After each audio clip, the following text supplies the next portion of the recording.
Să trecem la treabă. Ia atent cum e lanseta. Ce avem noi aici? Junior răbdare. Vezi că ai agățat bicicleta acolo. Da? De cum? Dar nu vezi ce are mai mult de 14? Doi de ăștia, asta e bicicleta.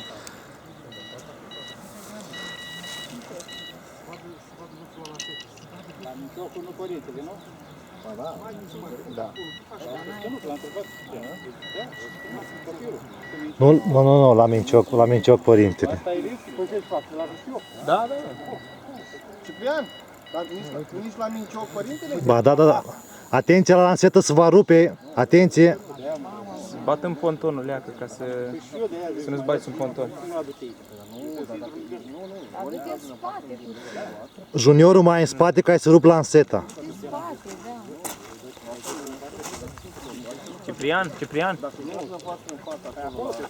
Ciprian, zice leacă să bată în ponton, să nu-i bați în ponton. Lasă-l mă, să știi că lanseta aia se va rupe. Dă-te mai în spate că... Nu te uita în spate, nu fii atent. Tu știi ce trebuie să faci, da? Arată-le la toată lumea că ești mai deștept decât ăștia. Hai.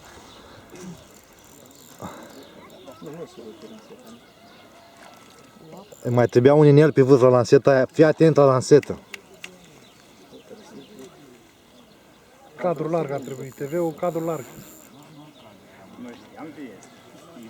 Alu, nu vreau să mă la lanseta aia, vezi? Tu faci ce e asta. Dacă mai avea un inel acolo în ultimele două. Dar hai acum de Minciocul. Dana, el ies, duce, face Uite o poză. bicicleta!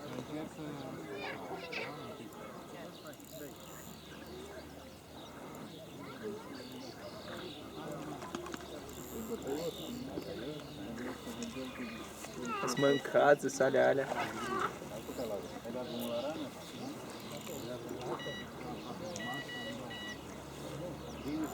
Dacă ai bai tranul pe spate și dea dumneavoastră în spate.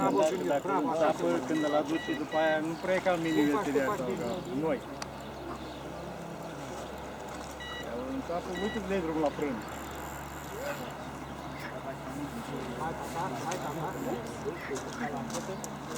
Bravo! Bravo, Junior!